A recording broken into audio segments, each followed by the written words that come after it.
Boom, boom, boom. Boom, boom. Boom, boom. Boom, boom. Don't ask me why I just started doing a lame beatbox right there. Don't ask me why. But you know how it is, when you do something that you really, really, really enjoy, sometimes you just go,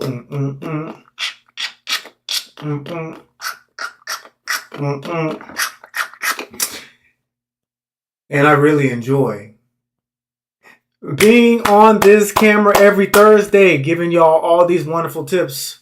Hello, everyone. What's up, YouTube? What's up, universe? What's up, internet? What's up, everybody that's on the mobile device? They call it mobile device. Oh, man, I showed my age. Your cell phone. Hello. Good evening.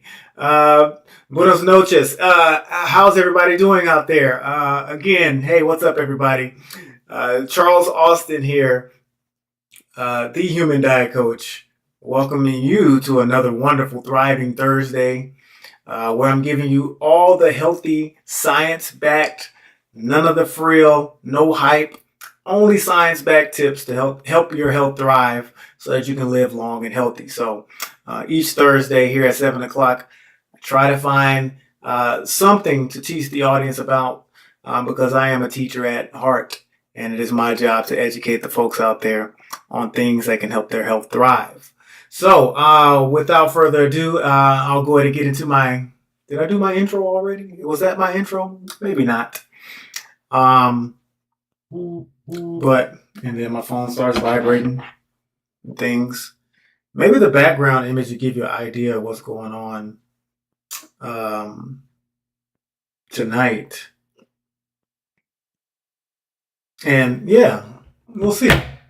But anyway, again, I am the Human Diet Coach. I would like to make sure I remind you that if you like this channel, if you've seen any content, oh, I got a warning here. Hold up. Let's see. I got a warning. Let me see if this is correct. That something's wrong with my stream. Is there something wrong with my stream? Technology, man. Okay, I'm good. But anyway, if you've seen a video on the channel that has helped you in any way, if you've ever learned something, if you have told somebody something and they have improved their life or their health in any kind of way, like this channel, like this video, subscribe to the channel, share the video out. It always helps with that algo. Wink, wink, wink. And I upload content. I upload reels. I uploaded a video earlier today about the link between the carnivore diet and gut health and how it wrecks your health. And these videos and reels and lives and things, people watch them, but then they don't subscribe. So you don't want to miss out. You want to make sure that you always subscribe and like and share. Follow me here on Facebook, Instagram, and Twitter X at Human Diet Coach, and you will be always up to date with everything that we talk about here. We, I, me, you on the channel. But so tonight I haven't talked about. So if you don't know, my entire, I go by the Human Diet Coach now because I am really, really about pushing the most science-backed, evidence-based nutritional practices for those trying to prevent, reverse, treat, if you will, chronic disease, things like heart disease, cancer, diabetes, obesity, high cholesterol, high blood pressure, things like that. So I go by the Human Diet Coach because, I've studied nutrition for the last decade, and I really started to honed in on the anatomy physiology connection to what we're supposed to eat and how these things interact with our bodies, with the biochemistry and all that good stuff. But without all the fancy words and stuff, my point is I got my journey to this point in my career started with personal training. The first thing I ever did in the health space was personal training. Like my first professional, if you will, career or job or whatever you want to call it was at a gym in a little town in Texas. And that's where I got my start. And I started out personal training, helping folks one-on-one. And that's where I began. I got into boot camp and a lot of things. So my point is, I haven't talked about fitness in so long. And that's my passion. I'm a 5-6 day exerciser, splitting my routines up with leg days and chest and back days and all these different things. And my interval training days and my stretch days and my ab days, all these different things. So I got my start in fitness. So it's been a while since I talked about fitness. So without further ado, tonight I kind of wanted to focus on the fact that they generally focus on cardio. They say they want to lose weight. And the first thing they do is they go and they get on a treadmill, they get on a bike or whatever, or they walk or whatever. All good, nothing wrong with that. But if you're trying to reduce your weight, reduce your body fat, strength training is the way to go. And this is evidenced by the fact that you can see how many people. So, again, if you've never been on one of my lives, if you've never watched one of my lives before, I do a lot of teaching from the data. I pull the data. I'm a data guy. All right. And the reason why I'm a data guy is because you can't argue data. There's this saying that numbers never lie. For example, if you give somebody 2 apples and you say, well, how many apples do I have? Well, I have 2. You can't lie. How many fingers are you holding up? 2. Well, you can't lie about having 2 fingers holding up. The numbers never lie. Okay, so how many people struggle with weight loss? 44%. I mean, that's a massive number.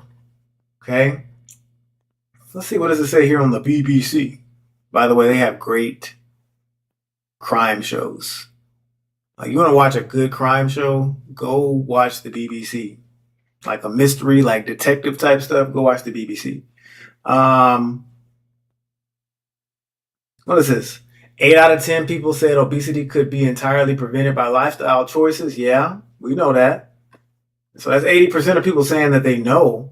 I was just trying to see if they had any more data on this one real quick.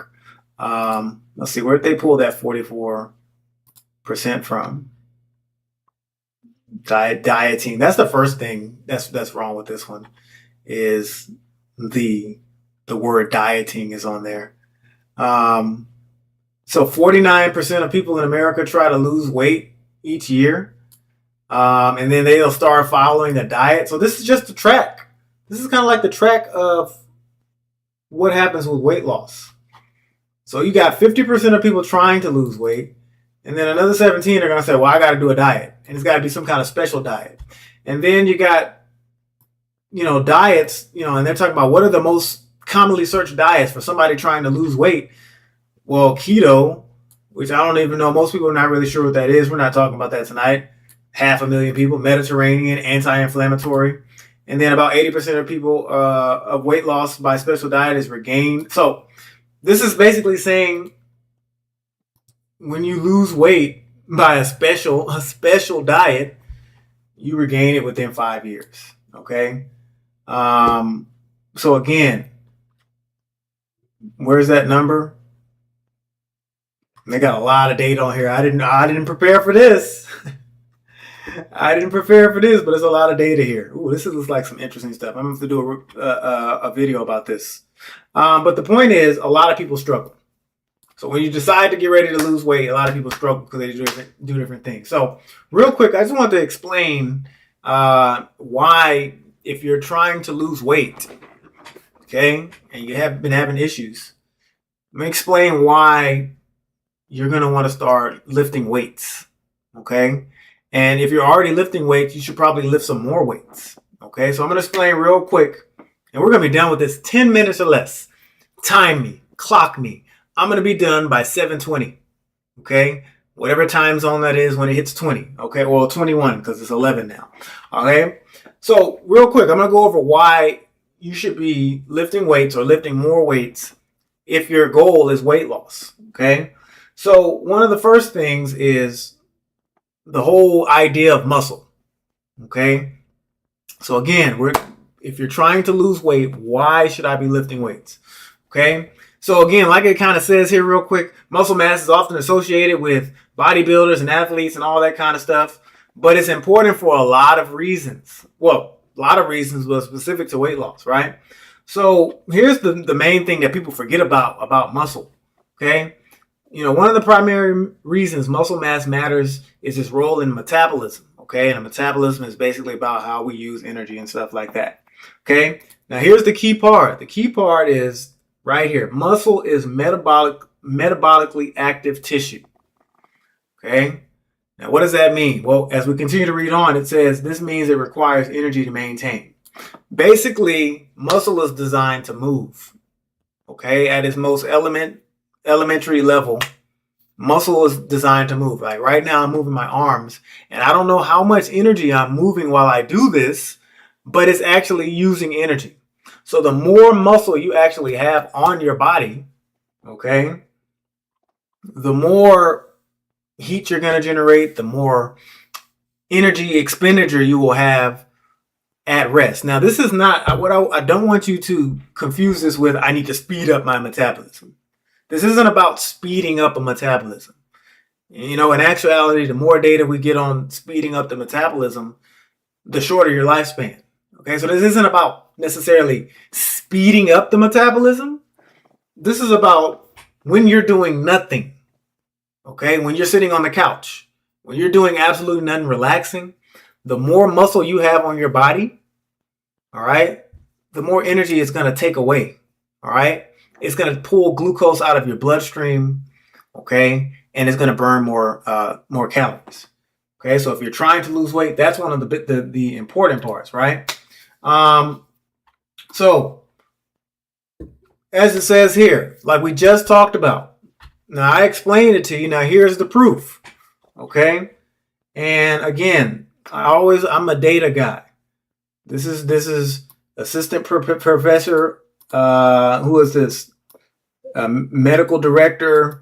These are the people that's reviewing this information that I'm delivering. But anyway, muscles use more calories than fat throughout the day. So if you think about it, somebody who's walking around with excess adipose tissue, excess fat, excess visceral fat, which I'm gonna talk about in just a second. Visceral fat and adipose tissue is designed, fat tissue is designed to store and hold energy. Okay?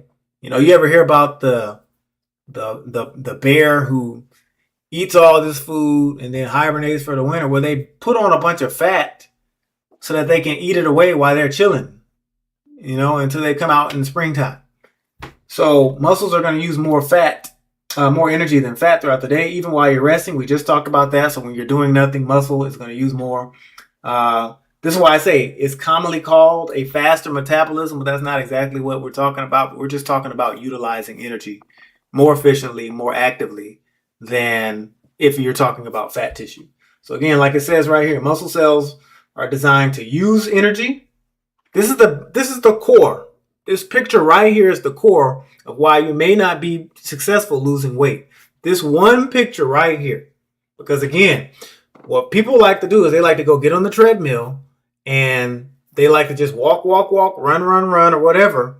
And that doesn't build muscle. Okay? That targets calorie expenditure, which is fine, and you need to do it. But cardiovascular exercise is more about improving your heart and lung function. It's not necessarily about weight loss per se. So this picture right here is basically telling you fat cells tend to store energy. Okay, they're going to save it. They're going to pack it on for later. And muscle is all about using energy. Okay, so again, many benefits of weight loss. But again, we talked about this. This is what this is really about.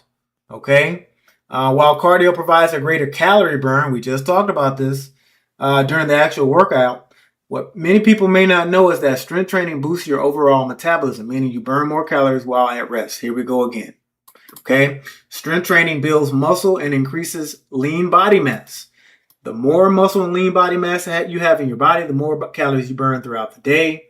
Even after your workout is over, when your body is resting. And so this brings up this other term that you may have heard about, EPOC, EPOC, excess oxygen consumption, which is also boosted after a strength training workout. And this is basically when your body is warm and still hot, and it's taking a long time to cool down. Think about a car engine, and you cut your car engine after a road trip. If you touch the hood, 10 minutes after you turn the car off, it's still hot. It's taking time to cool down. This requires energy. This requires calorie burn. Okay, so this happens also with strength training workouts. And here's a bonus. Here's another bonus real quick. So while you're losing weight, while you're putting on muscle, okay, while you're extending your life, which is the main goal here anyway, here, look at this study that was done in, what is this? So many journals. The Current Sports Medicine Reports journal, okay? So this is on resistance training and its effect on health. And as it says right here, resistance training may assist prevention and management of type 2 diabetes by decreasing visceral fat. Wow. It also talks about increasing the density of glucose transporter type 4. All this is talking about is we're going to reduce our visceral fat. And that's the stuff that you see, next time you go to the grocery store. Okay, wherever you live, next time you go to the grocery store, I'm trying to highlight this visceral fat for y'all. Next time you go to the grocery store, look around. I don't mean this in a rude way, but you can tell who has visceral fat. That's the kind of fat that collects around the belly. Sometimes it collects around the neck area, back. Back. Sometimes people call it the back fat, stuff like that. Muffin tops, these are terms that I've heard. The beer bellies and all these different things. Those are examples of visceral fat. And those are clear indicators of pre-diabetes or diabetes. So I made a short and I said, hey, if you look down to the ground while you're standing up straight and you have a problem seeing your toes, that probably means you have heart disease or type 2 diabetes. So when we carry visceral fat that collects around our gut and other areas around our organs and things like that, that's a clear sign of diabetes or a clear track for diabetes. So when you strength train, you can reduce your type 2 diabetes risk by decreasing your visceral fat. And like we talked about earlier, this right here, we're basically talking about the fact that you're able to pull the glucose out of your bloodstream. And I'm going to leave it at this because I told you I'll be done by 21. And it's about to be here right now. But unless we got any questions in the Q&A. So if you're watching and you got a question, drop it in there. I'm going to be looking for it right now. But here's the point that I wanted to end on glucose. Okay? So, or blood sugar. Glucose, blood sugar, same blood glucose, blood sugar, and we're talking about diabetes. When you eat food, the glucose gets, the food gets digested and eventually the glucose gets into your bloodstream. Glucose is not supposed to stay in your bloodstream. Okay, this is the thing that a lot of people struggle with understanding with how type 2 diabetes works. Glucose, the longer glucose is in your bloodstream, the worse it is for you. You do not want to just have glucose circulating, flooding around your bloodstream. Glucose is designed to be pulled into different cells throughout your body so that they can function. So there's nothing wrong with, one more nugget, I can't help myself on this topic, and then I'm going to be done. One of the biggest things that bugs me the most is, this idea that carbohydrates are bad. And so you'll hear people talk and they'll say, oh, you don't want to eat carbs. Carbs are bad. Carbs are not bad. Okay? So when you eat carbohydrates, complex carbohydrates, let's say you eat a carrot or an apple, a strawberry, a walnut, all of these things have carbohydrates. Okay? It's the simple carbohydrates that's the problem, the sugars and the sodas and all that kind of stuff. But so on this point, if you eat an apple, you're going to get glucose in your bloodstream. What you want that glucose to do is go into your cells. You do not want them to float around in your bloodstream. So when you strength train, it makes your body more efficient at pulling out the glucose because you have more muscle, because your muscle needs more energy. So then you're going to have less glucose floating around in your bloodstream. less problems with your body overall. All right, that was it. 20 minutes. I made it. That was my goal, to do a 20-minute live. Okay. So again, summary is basic. If you struggle with weight loss, lift more weights. You're going to have less body fat, more muscle. Muscle uses more energy than fat. Fat stores energy. Muscle uses energy. So the more muscle you have on your body, the more energy you'll use, and the harder it is for you to store fat. And as a bonus, you can also reduce your risk for type 2 diabetes by reducing visceral fat, which is something that promotes a number of different diseases, including heart disease, cancer, and type 2 diabetes. Again, I'll be here every Thursday for another live. Again, if you're new, if you check this video out, if I taught you something, hit the subscribe button. We got to get those subscribers up. You know, I'm adding here and there, but it's too low. This is too much good content for my subscribers to be low. Come on, we need to push it up. So share this video out, like the video, subscribe to the channel, follow me Facebook, Instagram, Twitter, X @HumanDietCoach. I'll be here every Thursday giving you more science-backed, evidence-based health tips to help your health thrive so you can live a long, healthy life. This is Charles Austin, the Human Diet Coach, saying good night. I'll see y'all next time.